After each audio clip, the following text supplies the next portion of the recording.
Hey everyone, it's Pokemon Breeder Ricky here, and to help celebrate Pokemon's 20th birthday, I thought it would be awesome if I shared with you my Pokemon story throughout the years. To help me do that, I have this Pokemon timeline that I think I got with Pokemon Y, but I don't really remember. So 1998 was when the first Pokemon Red and Blue first came out, and back then I wasn't really into the games because I didn't have a Game Boy Color, but I was really into the anime, and I still remember the first episode that I saw, and it was when Ash was trying to battle the Cerulean City Gym, and Misty's sisters don't want to battle him, they just want to give him the badge, and Seal comes out of the pool and sticks its tongue out and shows Ash the badge. I remember seeing that and thinking, oh wow, that's really cute. What is this animal Pokemon thing? And curiosity got the best of me, and I started watching it every day after school, and I got hooked. I was part of that Pokemon craze as it was going around. I was at the premiere of Pokemon the first movie. I started collecting or stealing Pokemon cards. I do have a video on this if you'd like to watch it. I'll link it down below. I got into the games around 2002 when Pokemon Crystal had already come out, and that was the first game I played. It wasn't even my game or my Game Boy, it was my cousin's, and I just started playing it because it was lying around and he never used it. I remember playing it and thinking it was like the best game I've ever played, and that really sucked me back into Pokemon because around this time was when I was like kind of dipping out of Pokemon, trying to be cool. But once I started playing the Pokemon Crystal, that was over. I was back to being my nerdy self. I think if it hadn't been for my cousin giving me his Game Boy Color and the game, I wouldn't have gotten back into Pokemon, and I wouldn't have been into it as much as I am now. He didn't exactly give me his Game Boy Color or his Pokemon game. He did offer me a trade of 10 favors for his game, and the favors were things like go get me a glass of water and stuff like that. So that was pretty awesome. I was a slave for a little bit, but I earned my first Pokemon game, and I think I got the better end of that deal. Also, around the time I was playing Pokemon Crystal, I wanted to jump back and play the other games that I hadn't had a chance to play, and I don't remember how, but I ended up getting Pokemon Red from a classmate of mine who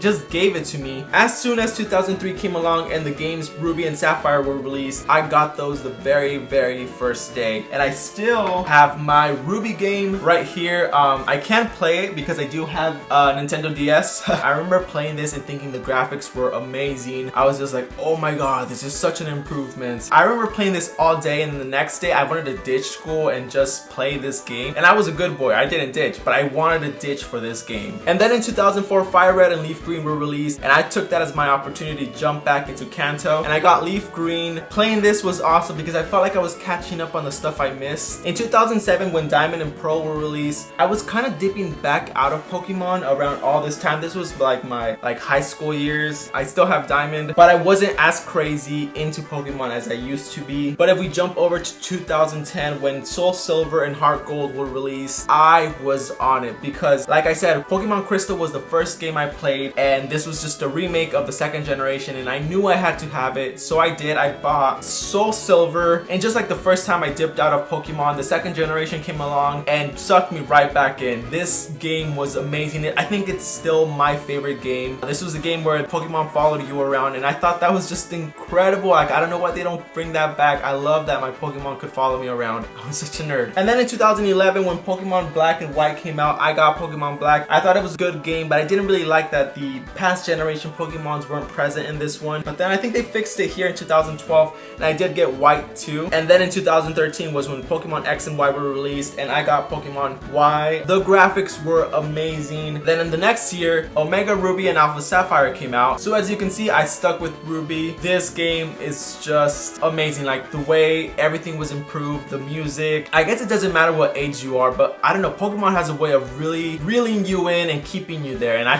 feel like I'm here. I can't wait for Pokemon Sun and Moon. I'm most likely gonna get Pokemon Moon. I don't know, we'll just have to see. But yeah, that has been my Pokemon story throughout the years. And with that being said, let's do the question of the week, which is gonna be, aside from Pikachu, what was the first Pokemon you ever saw? And let's jump right over to last week's comments. Mike, thank you for the ideas. I do have some theories, so I guess I'll make a video on that soon. Sky, I can see this going very wrong. And Mike, thank you so much. That's really nice of you. I think the reason I don't have 100,000 subscribers is because I just started making videos, but let's hope I get there soon. And I want to dedicate a good portion of this week's comments to you guys who sent in amazing artwork or who did artwork for me. You guys do an amazing job. Remember, if you want to be featured, just send them to me through Twitter or Instagram. And that is all I have for you this week, guys. If you enjoyed this video, please give me a thumbs up. If you're not yet subscribed to me and you don't mind looking at my face, go ahead and do so now. I'll leave a link to last week's video over there. It's me drawing a realistic Bulbasaur. I think it ends up looking kind of creepy. Go check that out if you like. And with that, I say bye. Say bye, Punkaboo.